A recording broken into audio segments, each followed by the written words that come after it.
Hi friends, ಎಲ್ಲರಿಗೂ ನಮಸ್ಕಾರ. Shweta's tasty ಝೋನ್ಗೆ ನಿಮಗೆಲ್ಲರಿಗೂ ಸ್ವಾಗತ. ಇವತ್ತಿನ ರೆಸಿಪಿ ಬಂದು ಬಟಾಣಿ ಕಾಳು ಮತ್ತು ಬದನೆಕಾಯಿನ ಬಳಸ್ಕೊಂಡು ಒಂದು ಗ್ರೇವಿನ ಮಾಡಿದ್ದೀನಿ. ಬೆಳಗ್ಗೆ ಟಿಫಿನಿಗೆ, ಮಧ್ಯಾಹ್ನ ಲಂಚಿಗೆ, ರಾತ್ರಿ ಡಿನ್ನರಿಗೆ ಕೂಡ ಮಾಡ್ಕೋಬೋದು. ಸಖತ್ತಾಗಿರುತ್ತೆ ಗ್ರೇವಿ. ಇದ್ರ ಜೊತೆಗೆ ನಾನು ಮಿಲ್ಕ್ ಪರೋಟ ಮಾಡಿದ್ದೀನಿ. ಮಿಲ್ಕ್ ಪರೋಟನ ಅಷ್ಟೇ ತುಂಬಾ ಚೆನ್ನಾಗಿರುತ್ತೆ. ಈಗ ಫಸ್ಟು ಹಿಟ್ಟನ್ನು ಕಲಸಿಟ್ಕೊಂಡ್ಬಿಡೋಣ. ಮಿಲ್ಕ್ ಪರೋಟಾಗೆ ನಾನಿಲ್ಲಿ 2 ಕಪ್ ಆಗುವಷ್ಟು ಗೋಧಿ ಹಿಟ್ಟನ್ನು ತೊಗೊಂಡಿದ್ದೀನಿ. ಇದಕ್ಕೆ 2 ಸ್ಪೂನು ಮಿಲ್ಕ್ ಪೌಡ್ರನ್ನ ಹಾಕೋತಾ ಇದ್ದೀನಿ. ಹಾಗೆ ಇದಕ್ಕೆ 1 ಸ್ಪೂನಷ್ಟು ಉಪ್ಪನ್ನು ಹಾಕೋತಾ ಇದ್ದೀನಿ. ಹಾಗೆ ಇದಕ್ಕೆ 1 ಟೇಬಲ್ ಸ್ಪೂನಷ್ಟು ಸಕ್ಕರೆ ಕೂಡ ಹಾಕ್ತಾಯಿದ್ದೀನಿ. ನಿಮ್ಮ ಕಡೆ ಸಕ್ಕರೆ ಪುಡಿ ಇದ್ದರೆ 1 ಸ್ಪೂನು ಸಕ್ಕರೆ ಪುಡಿ ಕೂಡ ಹಾಕ್ಬೋದು. ಇದಕ್ಕೆ ಸಕ್ಕರೆ ಬೇಡ ಅಂದರೆ ಸ್ಕಿಪ್ ಮಾಡ್ಬೋದು, ಬಟ್ ಹಾಕಿದರೆ ಕಲರ್ ಮಾತ್ರ ತುಂಬ ಚೆನ್ನಾಗಿ ಬರುತ್ತೆ ಪರೋಟಕ್ಕೆ. ಇದನ್ನೆಲ್ಲ ಚೆನ್ನಾಗಿ ಮಿಕ್ಸ್ ಮಾಡಿಕೊಂಡು ಈಗ ಇದಕ್ಕೆ 4 ಸ್ಪೂನು ಎಣ್ಣೆನ ಹಾಕ್ತಾಯಿದ್ದೀನಿ ನಾನು. ನೀವು ತುಪ್ಪ, ಬಟರ್ ಏನು ಬೇಕಿದ್ದರೂ ಹಾಕೋಬೋದು. ಈಗ ಇದನ್ನೆಲ್ಲ ಚೆನ್ನಾಗಿ ಮಿಕ್ಸ್ ಮಾಡೋಣ ಒಂದು ಸಲ.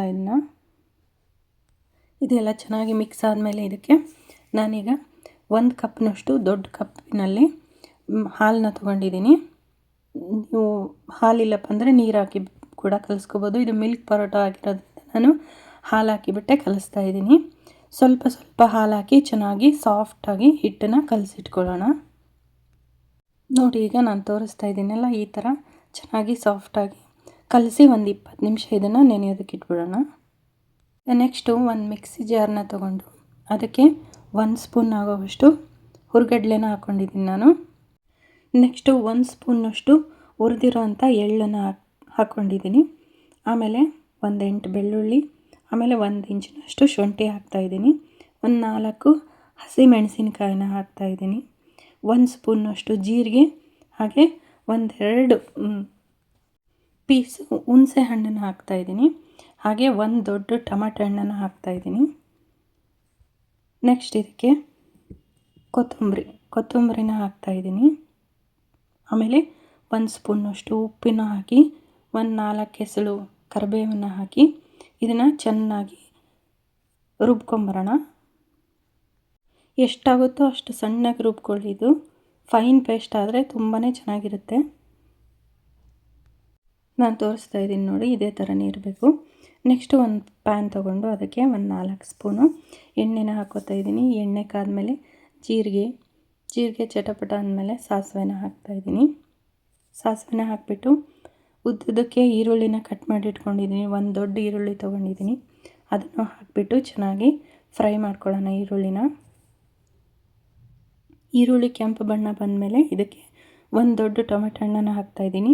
ನಾನು ಮಸಾಲಕ್ಕೂ 1 ಟೊಮೆಟೊ ಹಣ್ಣನ್ನು ಹಾಕಿದ್ದೆ, ಇದಕ್ಕೊಂದು ಟೊಮೆಟೊ ಹಾಕ್ತಾಯಿದ್ದೀನಿ. ಟೊಮೆಟೊ ಎಲ್ಲ ಸಾಫ್ಟಾಗಿ ಆದಮೇಲೆ ನೆಕ್ಸ್ಟ್ ಇದಕ್ಕೆ ಬದನೆಕಾಯಿನ ಕಟ್ ಮಾಡಿ ನೀರನ್ನೆಲ್ಲ ಹಾಕಿಟ್ಟಿದ್ದೆ.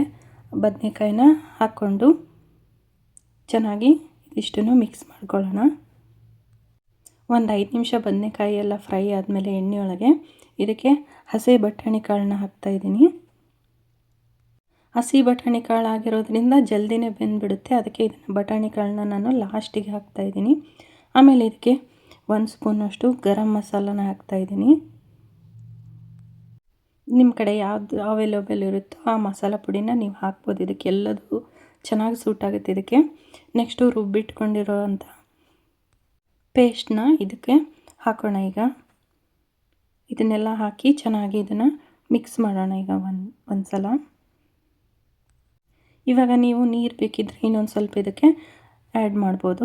ಆಮೇಲೆ ಇದಕ್ಕೆ 1 ಸ್ಪೂನು ಉಪ್ಪನ್ನು ಹಾಕ್ತಾಯಿದ್ದೀನಿ. ಆಗಲೇ ನಾನು ಮಸಾಲೆಗೆ ಉಪ್ಪು ಹಾಕಿದ್ದೆ 1 ಸ್ಪೂನು, ಈಗ 1 ಸ್ಪೂನ್ ಹಾಕ್ತಾಯಿದ್ದೀನಿ. ನೆಕ್ಸ್ಟ್ ಇದಕ್ಕೆ ಒಂದು ಸ್ವಲ್ಪ ಬೆಲ್ಲ, 1 ಇಂಚಿನಷ್ಟು ಬೆಲ್ಲ ಹಾಕ್ತಾಯಿದ್ದೀನಿ. ನೆಕ್ಸ್ಟ್ ಇದನ್ನೆಲ್ಲ ಚೆನ್ನಾಗಿ ಲಿಡ್ ಕ್ಲೋಸ್ ಮಾಡಿ ಒಂದು 10 ನಿಮಿಷ ಬೇಯಿಸ್ಕೊಳ್ಳೋಣ. ಇದೆಲ್ಲ ಚೆನ್ನಾಗಿ ಬೆಂದಮೇಲೆ ಇದಕ್ಕೆ ಲಾಸ್ಟಿಗೆ 1 ಟೇಬಲ್ ಸ್ಪೂನ್ನಷ್ಟು ನಾನು ತುಪ್ಪನ ಹಾಕ್ತಾಯಿದ್ದೀನಿ. ತುಪ್ಪನ ಹಾಕಿಬಿಟ್ಟು ಕೊತ್ತಂಬರಿನ ಹಾಕ್ಕೊಂಡ್ಬಿಟ್ಟು ಮಿಕ್ಸ್ ಮಾಡಿಕೊಂಡ್ರೆ ಗ್ರೇವಿ ರೆಡಿ. ನೆಕ್ಸ್ಟು ಹಿಟ್ಟು ಕಲಸಿದ್ದೀವಲ್ಲ, ಚೆನ್ನಾಗಿ ನೆಂದಿದೆ, ಸಾಫ್ಟಾಗಿದೆ ಹಿಟ್ಟು ಮಾತ್ರ. ಅದನ್ನು ಇನ್ನೊಂದು ಸಲ ಚೆನ್ನಾಗಿ ನಾದ್ಕೊಳ್ಳೋಣ. ಒಂದು 5 ನಿಮಿಷ ಚೆನ್ನಾಗಿ ನಾದಿ ಇದನ್ನು ಹಿಟ್ಟನ್ನು. ನೆಕ್ಸ್ಟ್ ಈಗ ಉಳ್ಳಿ ಮಾಡಿಕೊಂಡು ಇದನ್ನು ಹಿಟ್ಟನ್ನೆಲ್ಲ ಹತ್ತಿ ಸ್ವಲ್ಪ ಉದ್ಕೊಂಡ್ಮೇಲೆ ನೆಕ್ಸ್ಟ್ ಇದಕ್ಕೆ 1 ಸ್ಪೂನಷ್ಟು ತುಪ್ಪನ ಹಾಕಿದ್ದೀನಿ. ತುಪ್ಪ ಹಾಕಿಬಿಟ್ಟು ಚೆನ್ನಾಗಿ ಕೈನಲ್ಲೇ ಸ್ಪ್ರೆಡ್ ಮಾಡ್ಕೊಳ್ಳಿ.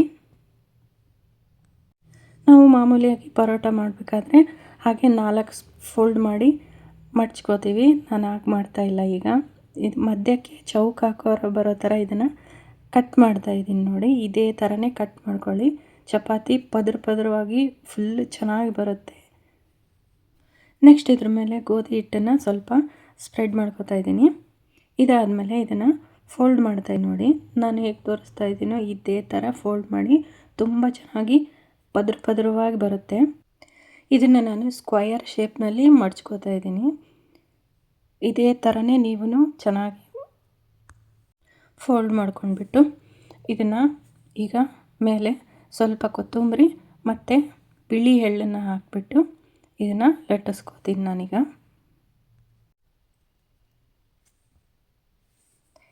ಈ ಪರೋಟನ ಫೋಲ್ಡ್ ಮಾಡೋದು ತುಂಬ ಇಂಪಾರ್ಟೆಂಟು. 1-2 ಸಲ ನೋಡಿ ನಿಮಗೆ ಗೊತ್ತಾಗುತ್ತೆ ಫೋಲ್ಡಿಂಗನ್ನು. ಆಮೇಲೆ ಇದನ್ನು ನೀವು ದುಂಡಿಗೆ ಬೇಕಾದರೂ ಲಟ್ಟಿಸ್ಕೋಬೋದು. ನಾನು ಸ್ಕ್ವಯರ್ ಶೇಪ್ನಲ್ಲೇ ಎಲ್ಲ ಪರೋಟನೂ ಇದೇ ಥರನೇ ರೆಡಿ ಮಾಡ್ಕೋತೀನಿ.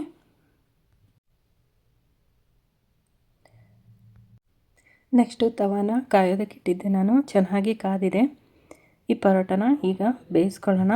ಇದಕ್ಕೆ ನೀವು ತುಪ್ಪ ಎಣ್ಣೆ ಏನು ಬೇಕಿದ್ದರೂ ಹಾಕ್ಕೋಬೋದು. ಬಟರ್ ಹಾಕಿದ್ರಂತೂ ಇನ್ನೂ ತುಂಬ ಚೆನ್ನಾಗಿ ಸಖತ್ತಾಗಿರುತ್ತೆ ಟೇಸ್ಟು.